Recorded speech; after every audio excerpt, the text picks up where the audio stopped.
All right, well, welcome back to another episode of the Profit Money Business Podcast. I'm joined here by Stephen Newland of Find Your Money Path, and of course, Lynn Spencer with Killingsworth Spencer LLC. And the podcast is really all about business owners finding a place, a community where we get a chance just to visit and learn from one another. We find so often that we are so busy that we can't just sit down and have a coffee with another business owner and just chit chat. And so we created this environment so that we can learn from each other, grow, and celebrate successes, but also learn from the pitfalls. So, we're going to learn a lot from Stephen today about his journey and as he launched his business and where he's taking it, and learn about some of his struggles along the way, but also celebrate what I see as a great success here. Lynn, as always, we know Killingsworth Spencer is a key component to any financial team. And we can't wait to hear kind of how we all coordinate our conversation. So thank you guys for being here today. Thank you, Corbin. Yeah, thanks for having me. Stephen, tell us a little bit about, what you were doing before you launched Find Your Money Path and kind of how that idea evolved into a real business. Yeah, as I'm talking about my business and kind of my business story, I always kind of say about how it was personal. So I started off with about $55,000 of student loans coming out of college and just had no real idea of how to attack that and how to pay it back. And I just felt the stress every day with this debt. And so I just started studying, and I had a finance and accounting background. So I just started studying, like, what are some ways to do this? Yeah. What are the components to do this? So long story short, 4 years later, I paid off my last student loan payment. So $55,000 in 4 years. And over that time, I had been helping a nonprofit, just coaching families with more of a lower income on some of this stuff. And then I realized, there's an opportunity out there. More people, a lot of my friends were asking, like, how did you do that? I'm still in this debt. And, they had good incomes. They had decent incomes. So I thought, there's a market for this. Mm-hmm. And so that's what led me to start or to go out and get my accredited financial counselor certification. And essentially what I do is I help people save more money and pay off debt. And I do that mainly through helping people set up a budget that's realistic. That's great. A lot of folks have a hard time not only figuring out a budget, but then sticking to it. What kind of pushback do you get when they go, yeah, I really want this? And then you go, well, here's how we go about doing it. I mean, What is is that a reality check for folks, or do they embrace it? Like, what's the client experience? Yeah, it's, generally when they're reaching out to me, they're motivated. Okay. So they're, and I always kind of compare what I do to like a personal trainer. If you're reaching out to a personal trainer, you're ready. You're like, I want to lose weight. I want to get healthier. I want to do this. And so that's where most of the clients are when they start this process. But when, just like a personal trainer, when you start to dig in and say, well, you need to cut out 3 cheeseburgers a week and you need to walk another, 45 minutes a day, then it starts to be like, the person starts to think, am I really that motivated? Do I really want this that much? And oftentimes that's what happens with budget. So one of the most eye-opening things is I'll have clients look back and I'll say, just track, where did you spend money last month? Just categorize it. And if they don't want to do the whole thing, I say, just categorize your eating out and just see if you're happy with that number and go from there. And usually when that happens, there's a period of, I don't really want to do this. This means I have to cut back. But I usually try to point them towards what are you going to appreciate more in the long run? Paying off some debt, getting an emergency fund in place, or going out to eat a few more times a week. Right. So cheeseburger, of course. Yeah, and I'm a big fan of cheeseburgers, so that's so you really try to help them understand the results and imagine another scenario. Mm-hmm. Right. So you try to help them say, okay, well, first of all, you probably want to understand why they're doing it. Right. Yeah. Tell me about that discovery process for you to really tap into the emotional reasons. Mm-hmm. Because logically, we all say, oh yeah, sure. I want those things. But, the steps to get there are very emotional. Yeah. How do you do that? Yeah, that's a great question. I start by asking them, just why do you want to do this process? Yeah. And usually it comes out with, I want to pay off debt or I want to save an emergency fund. So I try to ask them a little bit deeper than that. I'm like, well, why do you want to pay off debt? And it often comes down to, I'm just stressed out. or I work at a job that I don't like and I want to be able to step away and maybe start a business, or I want to buy a house, but I feel like I can't because I have all this debt right now. Yeah. And I usually try to point them back to that when times get tough and when they want to quit. And I say, well, remember that kind of deeper why you had in mind? That's why this is worth it. Yeah. And a really powerful one, especially if people have kids, they oftentimes say, I was never taught this stuff growing up, and I want to teach my kids this so they're not in this position. And so that's a really, really powerful motivator. So a lot of times you're training parents how to teach their kids how to have a healthy financial life. Mm-hmm. Yep. That's crazy that we're not taught that anymore. Yeah. So I mean, wow. That's the power. How often do you hear that messaging? Pretty often. I mean, I would say probably 9 out of 10 clients, and this is just kind of a guesstimate off the top of my mind, have said my parents didn't teach me anything about money. And that's kind of why I'm here in this position. And some of that, you don't want to put all the blame on the parents because there is some personal responsibility there too, but some common sense. Right. I got it. So yeah, but I hear that. I mean, that's a pretty consistent message. I look around society and the messages that we receive from, to buy things and credit cards and, you should have it now. You deserve this. And it's like the messaging is all about, pay now or get it now, pay later. Right. Mm-hmm. So how much do you see that? And I mean, how do you feel about messages like that? And how do you talk or educate? Yeah. Well, I mean, look, companies spend billions of dollars every year on marketing, right? So someone is always trying to figure out how to get that, extra dollar out of your wallet or off your debit or credit card. And if you're not protecting yourself by doing a budget and doing these kind of things, they're probably going to win more often than you are, just because they are intentional about your money, whereas we're not always intentional about our money. And so it's just pervasive in our culture, which is not a bad thing. That's, that's healthy. It's business. But it's always important for people to understand, like, they're going, and if you're a business owner, you put a lot of money and effort into marketing because you want that client's dollars. Right. So, other businesses are doing the exact same thing. It's interesting. It's almost like that could be an entire course that you could put together is how to translate messages, almost identify it, because so much of it is designed to hit our subconscious and to build. It's like that. When I look at different marketing opportunities, there's direct marketing that has a pitch, right? And then there's branding, right? And the branding sometimes is that subconscious developing of, that you need this. This is what you want. You want this. Buy now, and it's like almost magical the way they twinkle at us. I mean, I imagine there's a whole course there that you could just help people all of a sudden almost like shake them out of the capitalistic, stupor or whatever it is. Yeah. And say, this is what they're saying to you. This is what it means. And this is how it's going to mess you up. Like, oh my gosh, it's like, wake us up, Yeah. I think you're spot on there. So what was it like for you, though? I mean, actually launching the business. I mean, I know you well enough to know that you're a very organized person. Yeah. So how did you decide to organize the business model, and then, I mean, and even to the point of saying, this is what we're doing. I'm committed to it. This is what I have to do to accomplish it. What was that like? Yeah, so when I first started, I sat down and I said, okay, well, I'm going to go after individual clients, and that's who I'm going to work with. And I started kind of working that model. And then, as I got further into it, I realized this may not be the right model. So I had to tweak and adjust. But early on, it was just, I honestly did a 1-page business plan. It wasn't anything like extravagant or anything. Did a quick budget. Ironically, I didn't do like a very detailed budget for my business.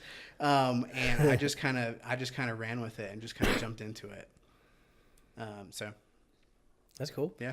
Not as organized as I thought. Not as organized as I thought. It's so interesting. This is a good lesson for what I do. It's so much easier for us to look into someone else's business or money than it is for ours. It's just emotional when it's our stuff. This was my baby. This was my business that I was starting. And it's just harder to look at your own stuff. Isn't that true with weight as well? 100%. Yeah. Yeah. If you would just stop eating that. Right. Yeah. do some Just walk. sit-ups. Yeah. Yeah. Easier It's said than done. the right? logic versus the emotional. Yeah. We do things, we make decisions emotionally, and that's, in sales, that's in our life, that's in our family, that's in our relationships, especially with food, especially with money. It's emotional. Logic has very little to do with it. So it is powerful to understand. Once you understand that, it's now coming to grips with it. Tell us a little bit about your journey. I know you mentioned time management was a topic that you really wanted to discuss today. Mm-hmm. Tell us what that means to you. Yeah. So last year I got to a point where I was just burned out, and it took just a few other people helping to point that out to me. But I mean, I was working every night, getting up, working from 7 to 9 and just going to bed. And what I realized was this isn't sustainable, and this really isn't what I wanted to get into business for. I wanted to get into business so I could have more flexibility with my time, not less. And so that kind of put me on a journey where I read this book, and I can't even remember the name of it right now. I think it was a Franklin Covey book that it was just about how to manage your time better. I think it was called 4 Quadrants or something along those lines. But what it basically did was it broke down and said, you need to control your technology. So we were pinged in a million different directions, Right. Inbox notifications on our phone. And I realized I'm easily distracted by that stuff. So Yeah. I put a kind of a stop on all that. And I only have text, calls, and the important stuff coming into my phone now. And what I also used to do was first thing in the morning, I would get on my inbox and I would let that drive my whole day. Now what I've done is every week I have time, about 30 minutes I set aside, and I plan all my activities for the week. Yeah. First things I start with are the main goals I want to achieve that day, the things that are going to move my business forward. The things that I might not see results on right away, but that might produce results in 3 months or 6 months. But if nothing else gets done that day, those are the things that get done. Mm-hmm. And that has really helped. That has really, really helped me, from a burnout standpoint and from a time management standpoint, because I'm more fulfilled in the tasks that I'm doing. Yeah. Something I was recently listening to a Udemy course on how to write. More writing. I know that I've been trying to get to a rhythm where I could actually produce a lot more content from a writing standpoint. And it's hard because we have so many things to do during the day that to get into the zone, Anyway, so in this course they were talking about, like you said, technology being a problem and the constant distractions and how to isolate that time. And there are certain things like I know with Outlook, Boomerang is an add-on that you can use that will pause your inbox. So, and you can even set a timer for how it works. There's even ways to even have the inbox go into a hidden folder until you're ready. So there's a lot of technology hacks to keep us into when we have a period of isolated focus time. Yeah. Have you found anything that you've used that kind of does that? Yeah, and so there's really a couple times throughout the day where I'll go through and clear the inbox. So it's not like things get ignored. I'm just saying these are the set times I'm going to look at the inbox. Some businesses you're like, I can't do that, and that's certainly, I certainly understand that.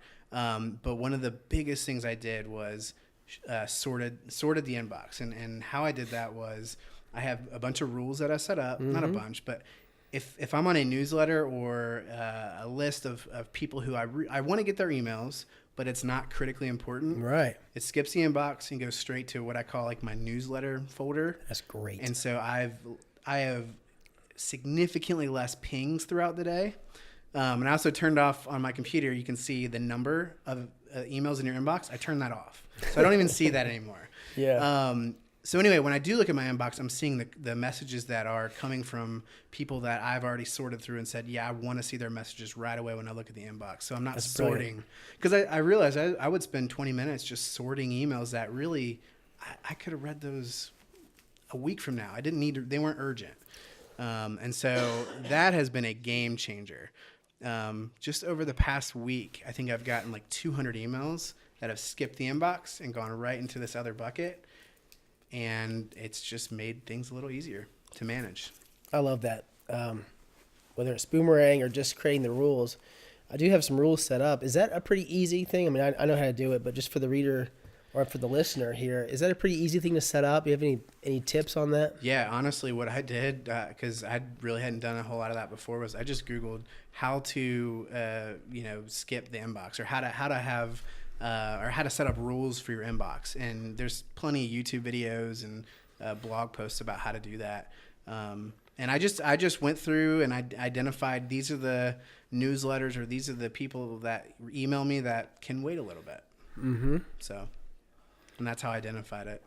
I absolutely love that. Lynn, do you use anything like that? Have you figured, or do you have the same problem, and maybe this is helpful? Oh my goodness, I definitely have the same problem, but I have recently just chosen to shut it off. Mm-hmm. My phone is always off, and it's there in front of me, but I'm kind of unreachable because I need to be. Mm-hmm.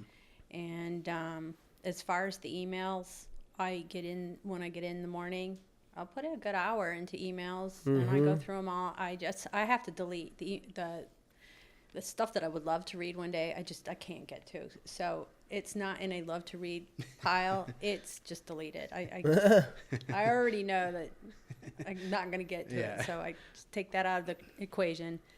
And I just go down all of them and I hit them all. And then I feel like once I've tackled that entire list, then I just pick a project and I go with it. And the one thing I haven't been able to regulate is all the people coming to my door, because that just all those, right there at your doorway, Lynn, I need this, or so-and-so needs this, or this is going on. That I have not been able to regulate, but, well, that's not true. I work after hours and weekends. That's about it. There you go. It kind of helps with those interruptions, but Another thing. I shut it off. Another thing I just thought of that I also did, and I kind of took 2 weeks off to do all this. This wasn't like done in the craziness. I intentionally said I need to take 2 weeks off and just reset everything. And it was around the holidays, so it kind of worked out well. But if you go into all the phones now, you can see how many notifications, or at least on an iPhone, you can see how many notifications came from what apps. And I went through that and I saw which are the critical ones, and I kept those, and I just shut off. I mean, I had probably 50 apps sending me pings throughout the day or throughout the week. Shut them all off except for text, calls, I think emails, and maybe one or two other things. Okay. So I'm only getting the critical things, that are coming through on the phone too. So just like we had talked about earlier, marketing messages, we're getting pings from everywhere now. Everywhere. And that just throws, for me at least, I'm sure a lot of other business owners can relate to this. If you're knee deep into a critical project and you get a ping on your phone, you're looking at your phone, and there's been studies done that says it takes, I don't know that, I don't want to cite a stat that I don't know, but like it takes a significant amount of time to regain that energy, regain that momentum, and think about how many times we're pinged. I mean, that's it's why I impossible. shut the phone off. That's brilliant. It's Yeah, off. That's a great idea. And then when I go to the bathroom, or I just feel like I need to walk around the building, I will pick up the phone and catch up on those texts. Yeah. Well, I'm the same way. I realize the distractions are terrible for getting anything done. I imagine a lot of business owners experience that. Yeah. Well, and I get too the tension of you don't want to miss that call. If a client's calling or that new client is calling, it's like you don't want to miss that. So there is a tension there too. It's a tough one to manage. Right. Stephen, so you said that you started off working with the individual. You still work with individuals. But talk to me a little bit about your movement towards helping, the small business owner and into corporations in general.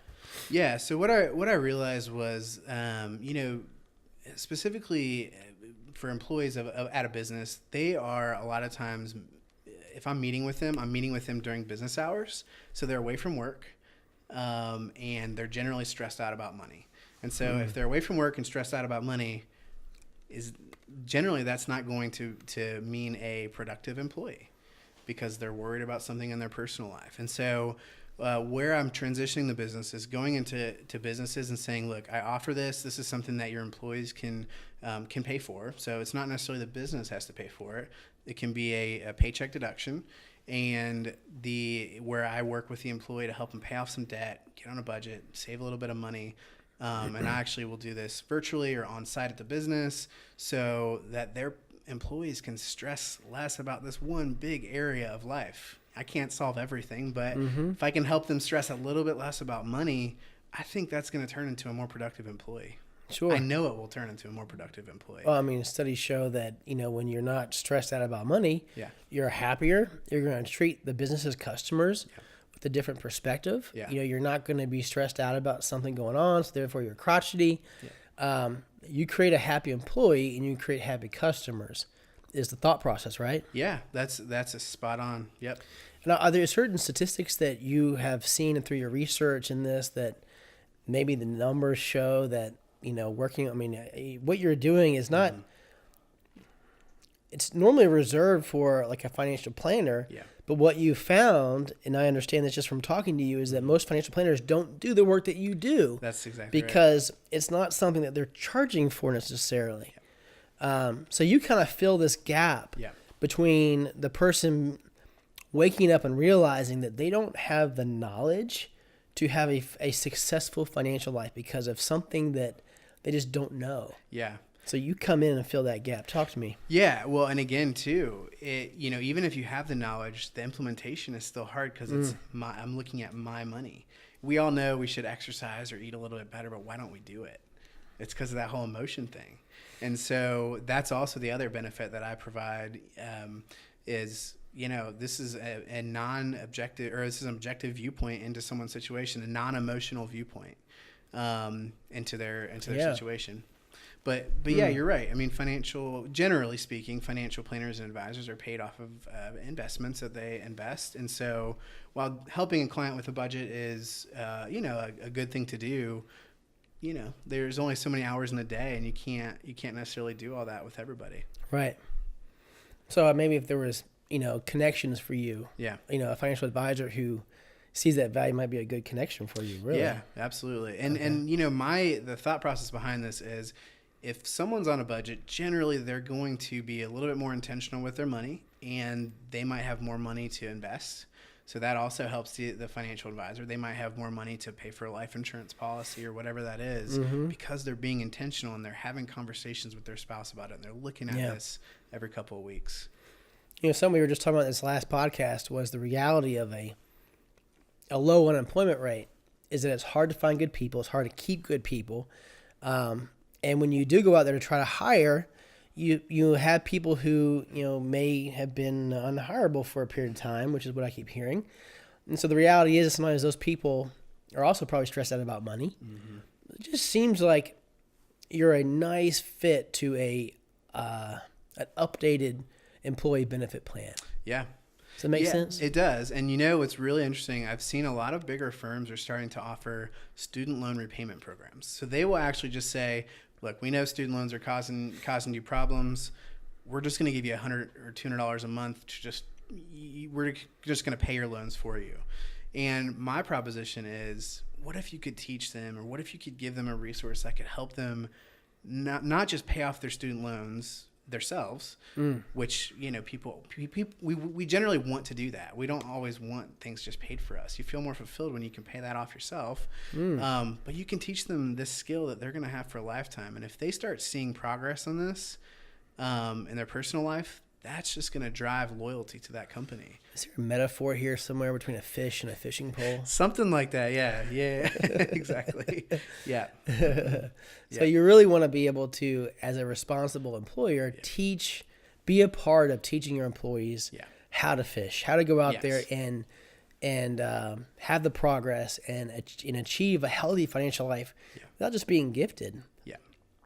I mean, how many times do you have an employee that wants to come to you or ask for a raise or anything like that because they can't make ends meet, or they leave your work, they leave working for you, they love you because another employer who maybe they don't like as much is going to pay them a little bit more. The reality is that if the right business was training them and a part of that, maybe even paying for it, I can only imagine if it was a free service, much less it not having to be paid. Yep. But actually training their employees how to have a healthy financial life seems to just pay it forward in spades. Yeah. Yeah. I mean, I think you're spot on. And again, if you can teach the employee, like I said, how to fish instead of just giving them the fish, maybe not at first, they're not going to be as happy with that, Yeah. but over time, when they start seeing results, they're gonna be like, I'm the one that, I did this on my own, and they're gonna feel a stronger loyalty to that company. Mm-hmm. No, it seems like, even if you're not going to offer a student loan payback, Right. offering this is, a no-brainer, whether, even if the employer isn't going to pay for it, wouldn't you say? That just to support their employees by subsidizing it or just offering it as a voluntary benefit. Yep. I really like that, Stephen. Yeah. Have you, found, are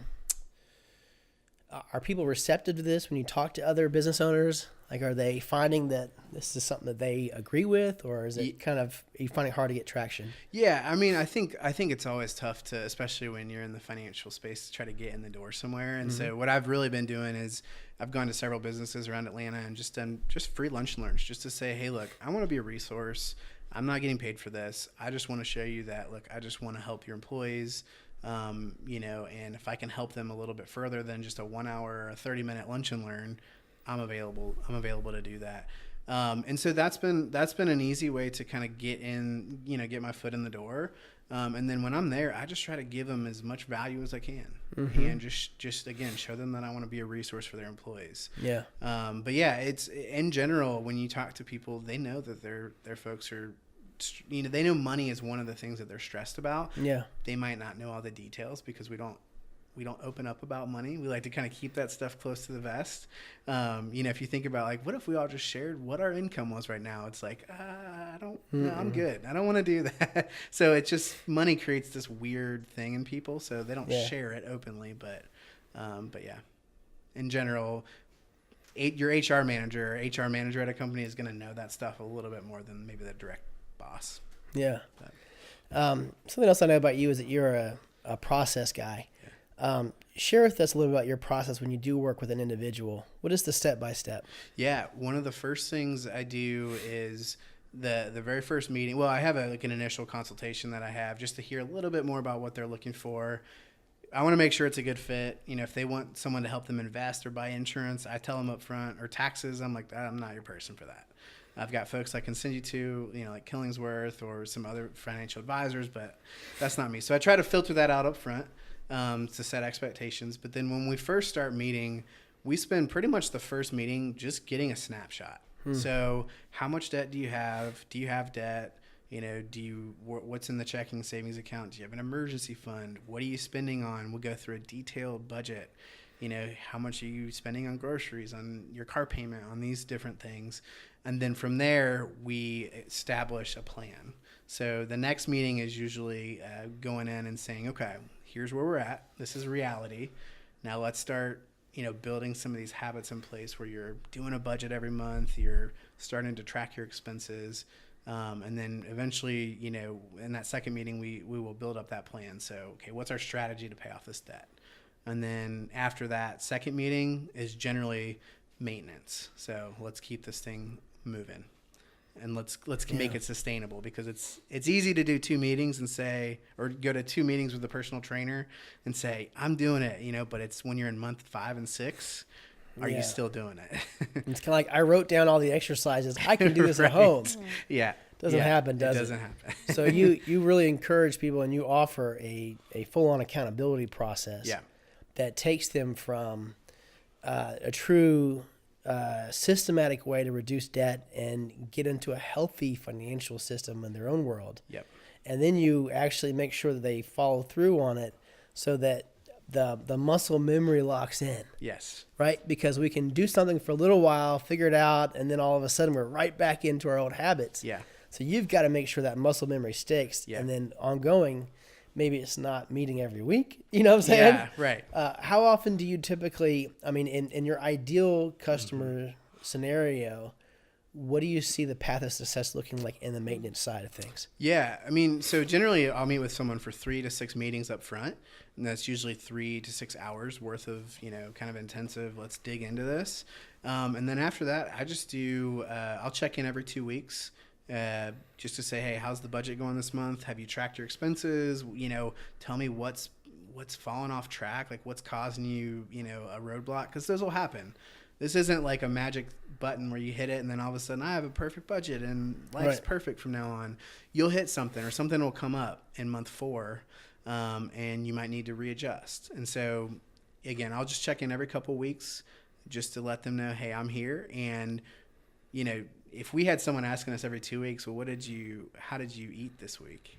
Yeah. We would eat a little bit better. So that's the mentality behind it, is if they know I'm going to call or I'm going to email or I'm going to text them in a couple weeks, chances are, and I'm going to ask them, how did you spend money? They're going to spend it a little bit differently. Have you ever had a customer ghost on you? Oh yeah, of course, of course. And you know, that's when the self-doubt I was creeps at Johnny's house. Yeah, of course. Yeah. And yeah, you wonder, you're like, did I do a good enough job with them? And what I've realized in doing this, and I've done this for some other organizations and have kind of seen probably several hundred people go through this process, not necessarily through my business, but through other places. Generally, when they reach back out, they say, I lost motivation, or it wasn't you. It was 100% on me. It wasn't you. It was me. Yeah, but it's still hard because you internalize that. You're like, I didn't serve that customer well, and that's why they left. Or, but it's generally that motivation has waned a little bit. Yeah. And it generally has nothing to do with you. Yeah. So you're saying that at one point you may have taken some of it personally. I struggle with that, and I think I would say I think a lot of people who work individually with clients do. I mean, I don't know that for a fact, but I certainly think that's the case. Yeah, we had a recent podcast. We had a trainer on, a personal trainer, owns his own gym. He's great, and we asked him, people come in, they set goals, and the goals are usually, like, okay, you need to, in order to get back to this goal, like we're gonna have to, this is kind of the plan, right? And we said, well, how many people achieve that goal? And without thinking, he said 2%. Yeah.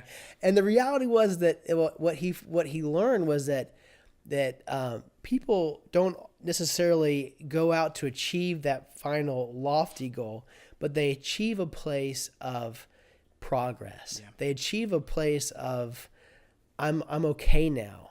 So I guess imagine that. And then I said, well, how many people achieve that status? And he said, well, 95%. So 95% of people improve their circumstances into a better place. Yeah. So it sounds like even if, the full-on budget is that 2% goal, what I'm saying, that what you're finding is that people really just need to understand the world of financials. And that's really the go back to the beginning where you were sharing with us that most people weren't taught these things. Mm-hmm. That once you get a basic understanding of it, all of a sudden your financials begin to make sense. Yeah. I do that with businesses. It's like oftentimes the numbers were just this thing that the accountant handled. Well, the reality is once you help them start to get to know their numbers and to understand them, it's no longer mysterious. It's like, I'm paying what for what? You know what I'm saying? And then all of a sudden, like, we got to do something about that. Yeah. And there's a phone call, and then there's a change, and that number goes down. Yeah. And they realize that we're going to do that for every line item, and make sure that you get into a rhythm of doing this. Because from a person, whether it's your personal finances or your business finances, you just need to be in a rhythm of understanding your numbers, because it's the blood of our personal economies. It's the blood of our business economy. And having a team around you, utilizing a Stephen Newland, utilizing a Killingsworth Spencer or a Corbin Cook to help facilitate that understanding. That's what builds the foundation for success. Yeah. If they don't have the financial knowledge that debt will be there for a lot longer, but it won't even stop there. It's not like that one debt in their life is the problem. Yep. That's just a piece of the puzzle. It's everything they're going to do in life. Mm-hmm. And like you said, the minute you say, well, let's just isolate one area that you're spending money on, just total up what you're spending every month on going out and eating out of the home, and tell me if you're okay with that number. I love that idea. What is that one thing? Yeah. And then tell me if you're okay. Yeah. And then we'll look at the rest of them. Don't feel overwhelmed. Yeah. It's not meant to scare you away, don't ghost on me. Don't ghost. We're going to have a conversation about this, and you're going to be stronger, better, smarter for it. And then they become proactive. Yeah. And that's the thing. And you actually mentioned something too about business owners looking at their numbers. I mean, think about how many vendors are coming knocking on your door, or how many other businesses are hoping to get your business too. So if you're not guarding against your finances, just like if a person's not guarding against their finances, marketing is being used against your business too, right? So how many times have we signed up for a subscription for our business or something that we're like, did I even use that? It was so funny. I got one client right now. There's a bill that's been out there for a minute. We've been trying to get it paid, and it's this. Basically, it was. I don't know when it came in. It was pre me showing up that this was money was the invoice came in, right? But it was, I don't know. I think it's got to be some pretty lame. It wasn't a good idea. But it's gotten so far away now that when I sent him the invoice to deal with, he says, "What the hell is this?" He was like, and they want what from me? And the reality is that we have so many things vying for our dollars, and it's like, you have to have what I call a rhythm of monitoring and reviewing it, and it doesn't have to be a big deal, but it has to be something. It has to be part of the deal. Mm-hmm. It's no wonder why their debt is such a staggering number. And I wonder if you come across people that are just so embarrassed and feel like they're one in a few people in this situation. Mm-hmm. Because in our world, we run into people with financial issues as well, and they are so embarrassed. They haven't filed taxes. They are so embarrassed they've gotten far behind with the IRS. Yeah. Or the Department of Labor or Revenue. And I feel like I'm doing a lot of consoling. You are not alone. No. And, we can get you back on track. But do you find the same thing, that people feel like they're like one in the small handful, when really that is just such a pervasive part of our culture? One of the most common things I try to tell every client is, I promise you, people's finances are not as good as they might appear on the outside. Well, it's Facebook life, right? Yeah. Yeah. Well, you're getting everyone's perfect highlight reel. Yes. Right? You're not getting. No one's gonna say, "Missed my car payment last month." No one's gonna post about that. Status update. Right. Yeah. Smiley face hashtag. Yeah. But I just read an article actually the other day that said, I think now the people who are late on car payments is at the highest rate ever. Yeah. I think 2011 was the last time that was the case. So you wouldn't expect it. People were out there driving perfect new cars, but again, you don't know if they're struggling to make the payment on the back end. So it's so isolating because we don't talk about it, and we're more likely to talk about relationships and other stuff than we are with money. So it's very isolating. Well, and it's like you said before, that people aren't alone. We all, whether it's in your current life or whether it's in earlier in life. At some point, somebody had to address these issues in their own life, right? Or they're going through them now. So I wonder what the percentage of people are that take control of the embarrassment, take control of what's happening, whether it's chaotic or not, and saying, I'm going to make a difference. I'm going to improve, right? So someone who comes to you like a personal trainer, they're ready to make that decision. I wonder how many people, if they really understood the dynamic that, this is what's happening in society. I mean, number one, we have the big corporations telling us to spend money now. Don't worry about it, right? Live for today. Mm-hmm. We were talking even, again, going to that we were talking with that trainer. He said, travel now. So many people wait to do this. And it's like, life is short. Didn't we talk about this? It was with Janet, actually. Mm-hmm. But, you and Janet.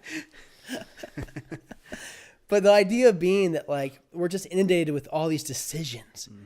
And what's so important is that people realize that they're not alone. The decisions are always coming at all of us. We're all struggling to deal with them. But having a financial team or having a support system, at least to help us grapple with what those decisions are, mm-hmm. and how to make decisions that achieve something. Like you said before, in your time management, mm-hmm. you're going to focus on doing the things that are going to move you forward. Right? Yep. As opposed to spinning in place or moving backwards, focusing on things that are going to move you forward is so critical. And so, anyway, I love what you're doing, because whether you're working with a small business owner and in their nucleus of employees and even their own lives, what a massive ripple effect you can have on the community, especially here in Atlanta. But mm-hmm. I hope that you can take this nationwide as some sort of an educational platform, because honest to goodness, like we don't teach it in the schools. Yeah. And because we didn't teach it in the schools, we have a whole generation of people, and I'm sure even the millennials aren't being taught in school. Mm-hmm. So therefore, you have multiple generations that don't have a baseline understanding of how to balance a checkbook, which we don't have to do anymore because who has a checkbook? Who has a home phone? You know, like Right. society has changed. Yeah. You know, we need somebody to help us train our generations on how to just basic finances. And I mean, you should be like, You know, speaking of which, I think about everything that I pay online, and it's just automatic. Do you ever ask people to pull back on that so that they have their hands on that invoice or that bill I see it? I hate Amazon one click. Oh, I hate it. I've used it. Don't get me wrong. genius. But think about what they've done. They've taken all the friction away from the transaction. You have to think about it. You're on the page. Boom. It's on a card and it shows up at my door in 2 days or a day. Yeah. And so Upsettingly genius. Yeah. So yeah, absolutely. I mean, that's one way around it. The other way, what I would tell people is if you're doing a budget, but then you're also pulling your expenses and tracking them against your budget, you're still kind of spending that money on paper and you're kind of feeling that money being spent. Whereas you might not feel it as much online, but if you're tracking expenses and you're looking at every single line item, you're feeling that expense still happening. But the reality is, you know, and there's been people who talk about this, but when you spend cash, physically hand cash over, you feel that more than if you spend money online. That's just the reality. Yeah. That's just a reality. So we have to guard against that by tracking our expenses and paying attention to it. That's good. Yeah. What is one thing that you would tell somebody when it comes to I mean, obviously they need to give you a call if they feel like what you're saying resonates with them. Mm-hmm. But like, what is the one thing you would tell them is most critical in doing it on their own if they didn't call you? Yeah. So it would be two things. Well, actually just one thing. It would be set up repeating reminders on your calendar every month. Set one on the 15th, set one on, maybe the 30th or 29th of the month. Unless it's February, figure that out. And the middle of the month, that reminder is just going to be track your expenses against the budget. The reminder at the end of the month is going to be track my expenses for the last 2 weeks and complete next month's budget. If you do that, you got to figure out what system's the right one for you, but don't overcomplicate it. You can do your budget on a piece of paper. It doesn't have to be complicated. Pick a system, put those reminders on your phone, on your calendar. And if you do that and you actually, do that and track your expenses and do a budget, you're good. Mm-hmm. Like that'll prevent so many issues as it relates to finances. I gotta admit, that sounded really complicated. Yeah. No, I'm just kidding. Right? Yeah. Yeah. Yeah. Even the banks now, you can just download your transaction list, right, from That's a CSV file. Yep.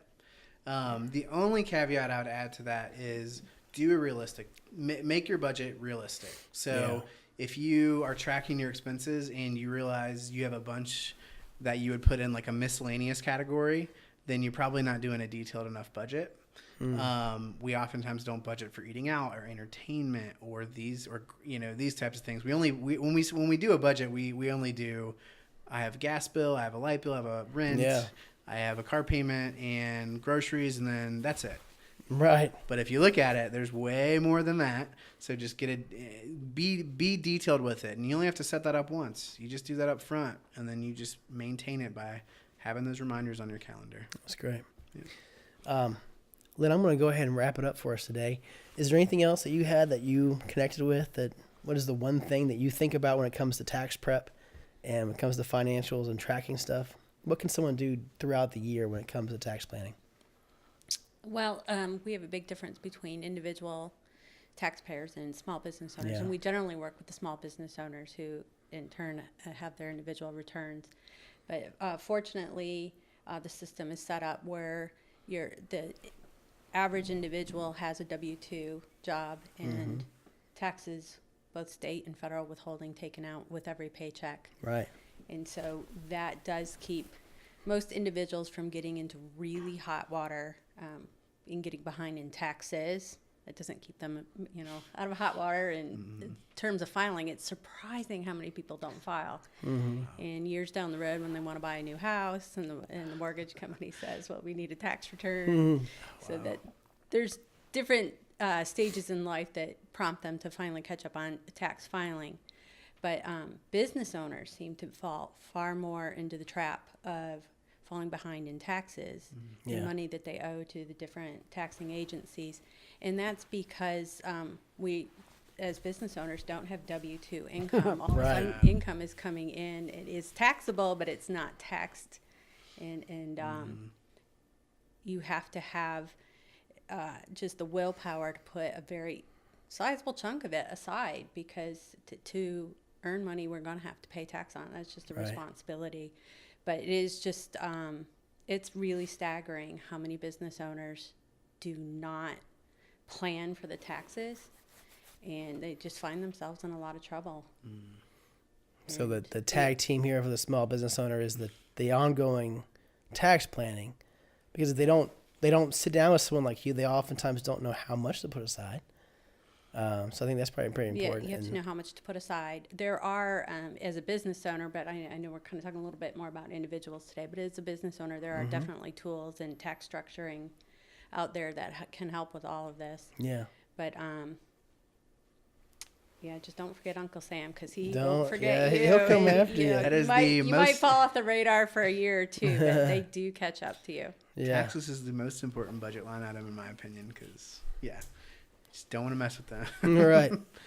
Well, thank you guys so much for being on. I know, Stephen, it's been a great pleasure learning a little bit about how you're structuring things and how you're growing. Yeah. And Lynn, it's always a pleasure hearing from you. So thank you so much. Yeah, appreciate you having me. Thank you, Corbin. Thanks, guys, for listening, and we hope you pulled something away from this that's valuable today.